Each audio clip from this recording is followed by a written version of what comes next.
And before I get started, I just kind of want to get a sense of your understanding of social media. So who can tell me what is meant by social media or social networking?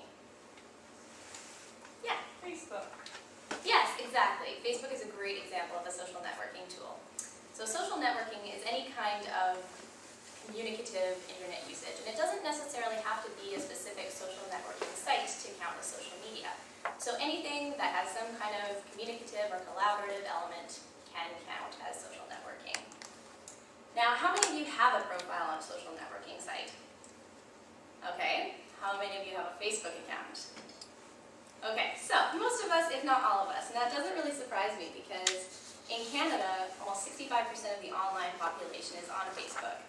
The online population just means generally people who do use computers. So what does this mean? This means that you are likely now, or you will likely at some point, be participating, engaging, and communicating online. And most of the time, being a part of an online community is awesome. It's really fun, it can be really useful. For example, I don't remember the last time when I personally tried to plan an event without using Facebook to invite my friends. So I'm not really interested in telling you guys that you shouldn't be participating in social media because that's not realistic. You know, it doesn't do you guys any good, and it doesn't really do me any good either. What I'm more interested in talking about is ways that you can interact safely online and make sure that it's a positive experience and a fun experience. So I'd like to brainstorm a little bit. What do you think are some unsafe situations that you might encounter online? See hands? Like talking to people you don't know? Yeah. Iris? Being bullied online? Yeah, definitely. Yeah, I think those are really good examples. So these are the three ones that I thought would be most important to talk about today. So cyberbullying, obviously a huge concern. Mistakenly sending information, pictures, or messages to the wrong person. Embarrassing, yes, but also potentially dangerous. And then accidentally making private information public. You know, anything from your pictures to your phone number, your address, anything like that. So I kind of want to do a little group activity now. If you guys can get into groups of maybe 4 or 5, I have a few scenarios here that I just want you to talk about how you might handle. So they're all various online situations that you probably will encounter at some point. Let's just talk about how we're going to handle them. So groups of 4 or 5, please.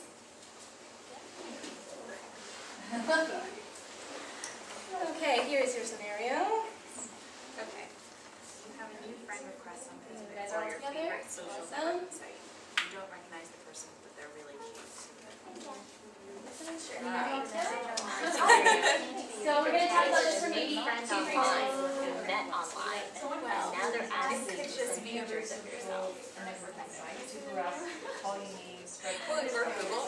Probably not a good one. Oh, that's a good one. How would we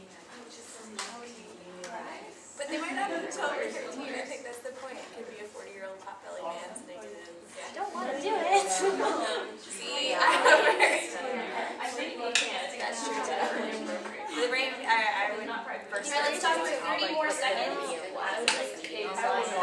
Facebook. I don't know, I One of only use those Twitter online for old people, so you don't really get to choose it all around Twitter. I mean, you can't, you know, I don't have it private. It's not yeah, exactly. No. Okay, let's bring it all back. Let's talk about some solutions that we found in our discussions. Yeah, I understand. Okay, so who wants to talk a bit about how they plan to handle the situation? Yeah. Does anybody else? Why don't you go ahead and read out the situation first and then talk about how you would handle it. Someone from school is using Facebook or any social networking site to harass you, call you names, spread rumors about you, etc. Okay, that's a super challenging situation. Love to hear how you would go about it. So we just talked about a couple of things that we would do. First, we would either block that person on that social networking site, or there's actually a report section on Facebook. So you can just report the person for inappropriate behavior.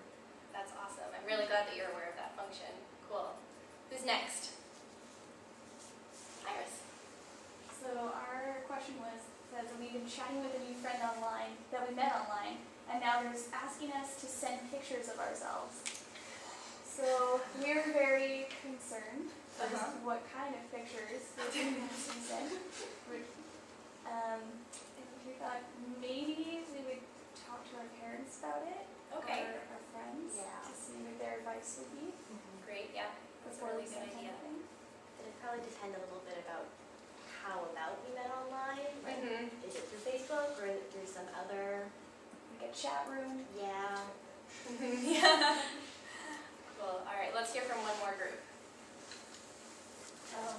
You get a message online from someone claiming to be your friend Mike, but not from Mike's usual account. He wants to meet up and hang out tonight. So we said we'd use one of our other contacts to get in touch with Mike and ask him a little bit more information about what he wants to do. Awesome. Great. Yeah, I think that's a really good way of handling that. Okay, so with all of these situations, I think there are just a few things that we have to keep in mind. You want to keep any and all information that you wouldn't want your grandparents, maybe your future children, your principal, or just any random stranger to see. Because once you send out information onto the internet, you really have no control over who's looking at it once it gets out there.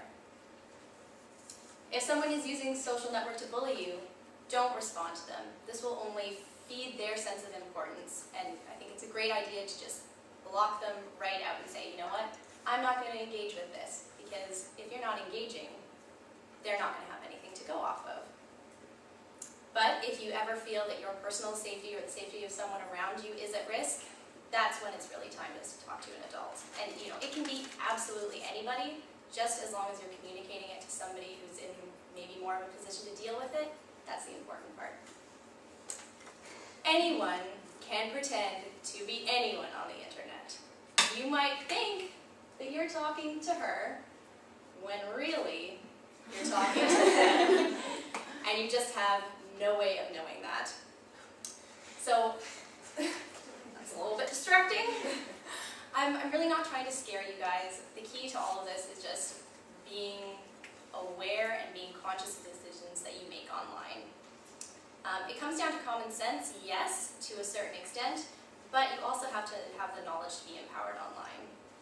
Understand the sites that you choose to interact on, and then make careful decisions about how you want to interact on them. And you shouldn't have any problems.